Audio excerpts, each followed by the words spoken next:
On se retrouve pour une nouvelle vidéo pour débriefer ce Real Madrid-Atalanta Bergame. Match pour la Super Coupe d'Europe, vainqueur de la Ligue des Champions face au vainqueur de l'Europa League. Nono est avec nous, salut Nono. Salut Sacha. Premier match de Mbappé, Nono, premier but. Bon bah ça s'enflamme, hein. c'est normal, ça s'enflamme. Premier match avec le Real Madrid, on l'annonçait depuis des années au Real. Ça a été un feuilleton de 7 ans interminable. Il est enfin au Real. Premier match à enjeu, Super Coupe d'Europe, vainqueur de la Ligue des Champions contre le vainqueur de l'Europa League. Premier match de Mbappé, premier but, pourtant fantomatique en première mi-temps. En deuxième, c'était pas beaucoup mieux, mais il a marqué son petit but, Nono. Tout le monde s'enflamme, hein. Ça y est, hein, sur la toile, tout le monde s'enflamme. Il est libéré du Paris Saint-Germain. À un moment donné, il est sorti. On ne voit plus à l'écran, Nono. On ne voit plus à l'écran, il faut revenir. Il est sorti à la 80e ou à la 70e, il avait le grand sourire, alors qu'à chaque fois qu'il sortait contre le Paris Saint-Germain, il faisait la gueule, il se frappait avec Tourelle, il se frappait avec Pochettino, il se frappait avec Galtier, il se frappait avec Emery, il se frappait avec Enrique. Donc ça prouve que là, il y a un plus grand respect envers le Real Madrid qu'envers le Paris Saint-Germain. Il est revenu fit. Mais malgré son but, moi je ne l'ai pas trouvé extraordinaire. Donc tu connais ce qu'ils vont dire, hein, en commentaire. Jalousé, pleurer, il est chez nous, chez vous il était malheureux, chez vous il vous respectait pas, là on le respecte, on l'aime, machin. Mais bon, quoi qu'il en soit, Nono, le mec a le sourire, le mec a marqué pour son premier match, malgré qu'il ait été nul quand même pendant le match. Et ben dans la continuité de la saison, de la fin de saison avec le PSG et l'équipe de France, et ben Mbappé ne fait plus de différence. Alors vous allez me dire, oh non, non, il a marqué un but. Oui, il a marqué un but, mais aucune influence sur le jeu. Aucune influence sur le jeu. Il faut un exploit personnel pour qu'il sorte un peu du lot. Mais j'espère que ce soir, ils n'auront pas quand même l'outrance de nous le mettre homme du match, ceci, cela. Moi, j'ai vu un monsieur ce soir, sur 10 mètres, qui te faisait des différences fabuleuses, qui s'appelle Vinicius Junior. Voilà, homme du match pour moi. Quant au match, ben c'est très facile. Les individualités ont battu le collectif. Bergame a un collectif magnifique. Malheureusement, ils n'ont pas d'attaquants qui peuvent faire de grosses différences. Je croyais à celui qui avait mis le triplé. Je crois que c'est Lookman. Oui, je ne me rappelais plus son nom. Bon, bah, ce soir, il n'a pas confirmé. Mais oui, les individualités ont fait la différence sur le collectif. Quel jeu magnifique. L'Atalanta Bergame, quel jeu magnifique. Quel jeu à une touche de balle. C'est beau le football comme ça. Bon, quant au Real, bon, bah, pas de surprise. Pas de surprise. Ils ont les meilleurs joueurs à tous les postes presque. T'as un Courtois qui devient maintenant carrément imbattable. T'as Vinicius qui va encore progresser. Je souhaite quand même du courage à Mbappé parce qu'il y a du monde qui attend à la porte derrière aussi. Hein. Alors il a intérêt à ne pas se manquer. Mais malgré tout, victoire méritée du Real. Un match, il faut le tuer. Alors là, ils vont dire c'est Vinicius qui a été élu homme du match, pas Mbappé. Mais là, Nono, là je t'annonce, hein. Rage Nono, la Super Coupe d'Europe est à nous, Mbappé est à nous, on l'a eu gratuitement, il nous respecte, les machines, les machins. Tu critiques Mbappé, Nono, mais premier match, premier trophée, premier but. Ben oui, mais qu'est-ce que tu veux que je te dise? C'est la réalité. Premier match, premier but, premier trophée. Hein, comme il l'a fait avec Paris au trophée des champions. Voilà. Bon, c'était pas le même niveau de coupe, mais bon, ben c'est tout. Mais moi, où je lui en veux et où je lui en voudrais toujours, c'est qu'il nous a bluffé la saison dernière. Hein. En 6 mois, il a retrouvé le sourire. Il a retrouvé... 6 mois? Même pas en 3 mois, il a retrouvé le sourire.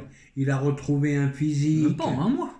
Ou en 1 mois, si tu veux. La demi-finale, c'était mi-juillet. Voilà, il a retrouvé un physique. Ça veut dire qu'il travaillait plus du tout à Paris, qu'il pensait qu'à faire la fête. Au Real, ils l'ont vite redressé. Et puis bon, ben, je le maintiens. Et ça, je m'étonnerai toujours. À part une affaire commerciale, je vois pas en quoi le Real Madrid avait besoin de Mbappé. Pour marquer des buts peut-être, parce que c'est pas comme si Vinicius et Rodrigo en mettaient 50 par saison. Bref, retour défensif, présent dans le jeu, buteur. Il y en a qui disent qu'ils ont beaucoup aimé le premier match de Mbappé. Alors qu'il a été fantomatique quand même. Ben, faut m'expliquer, où on voit pas les mêmes matchs, ou qui c'est qui dit ça? Oh bah les supporters du Real, hein. On voit pas les mêmes matchs. C'est pas possible. C'est pas possible. En tout cas, il fait plus de différence, hein. Il a été pris bien comme il faut en première mi-temps. Certes, il y a eu du mieux en deuxième, mais bon. Là, ils vont dire qu'on a ragé de toute façon, hein. Ils vont dire qu'on est des rageux, qu'on est dégoûtés, qu'on est jaloux, etc., etc. On va pas se mentir. Hein. Mais c'est pas une question de rageux. Les mecs, c'est des bourricots. C'est pas une question de rageux. On dit tout simplement qu'il s'est foutu de notre gueule l'année dernière. On dit rien d'autre. Voilà. Mets en photo Mbappé l'année dernière, mets-le en photo aujourd'hui, bah tu vas voir la différence. Voilà, c'est pas être rageux de dire ça. Donc voilà, bon. Après, on va pas non plus. Et après, je vais pas passer ma vie toute la saison sur Mbappé. Hein. Je vais penser un peu au PSG. Hein. Bah, le fait qu'il ait marqué un but, là, bon, il est ballon d'or. Hein. Je te l'avais dit, un but, ça suffira. Mais comme ça a été pareil à Paris, il a été inexistant dans pas mal de matchs. Il a marqué un but ou deux, homme du match. Bon, on va essayer de parler d'une question un peu plus existentielle. Bellingham Vinicius, qui est en tête pour le ballon d'or, Nono?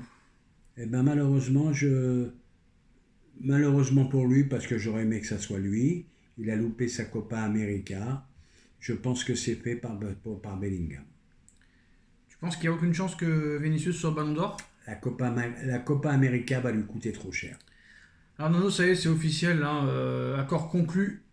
Désiré Doué rejoint le Paris Saint-Germain. Le PSG a reçu l'accord de Doué il y a 2 jours et Rennes touchera une indemnité avoisinant les 60 millions d'euros. La visite médicale est prévue demain. Quand tu vois un club comme le Real Madrid, Nono, qui t'amène Mbappé gratuit, Alaba gratuit, Rudiger gratuit, qui achète Camavinga par exemple 35 millions d'euros.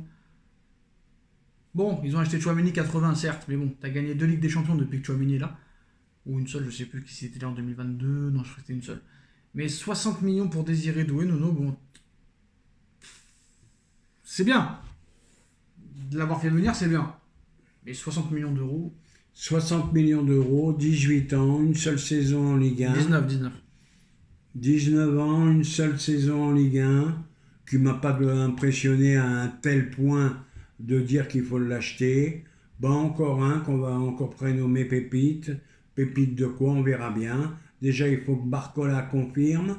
Lui, il va falloir qu'il fasse une saison parce que son transfert, il va lui peser sur les épaules. Attention à la saison délicate du PSG l'année prochaine. Cette saison, pardon.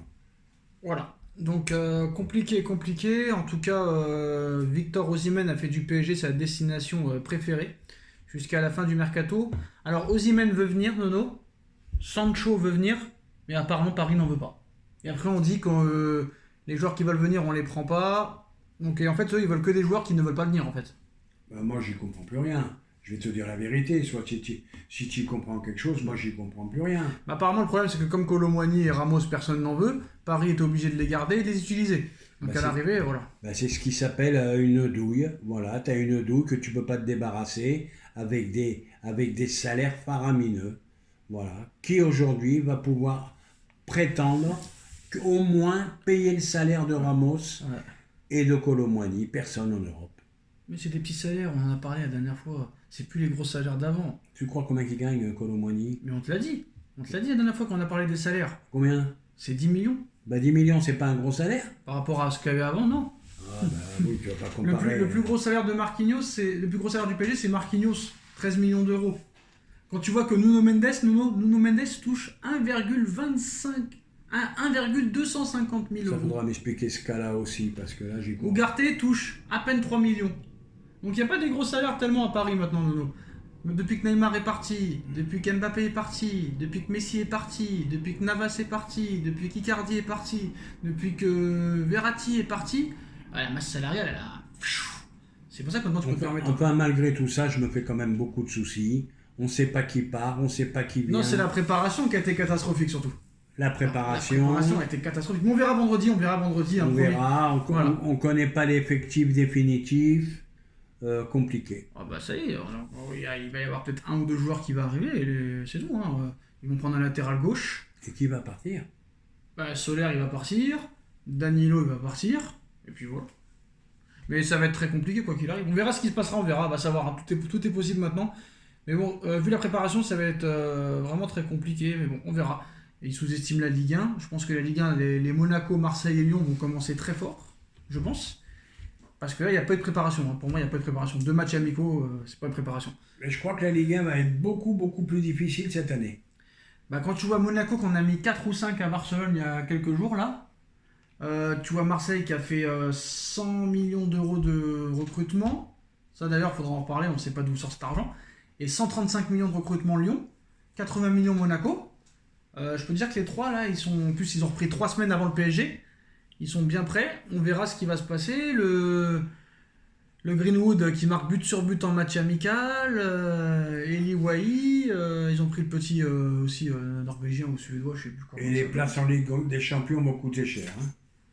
Donc voilà, même Lille là, qui a éliminé Fenerbahçe va être bien prêt aussi. Oui, donc, oui, et avoir 6-7 clubs, là, Lille, Marseille, Monaco, là ça va être chaud. ça va être un championnat beaucoup plus serré. Et là voilà les postos, c'est la fin de cette vidéo. Dites-nous en commentaire, on like, on partage, on commente, on s'abonne. Et on se retrouve très vite pour une nouvelle vidéo. Merci Nono, merci à tous. Tchuss. Merci Sacha.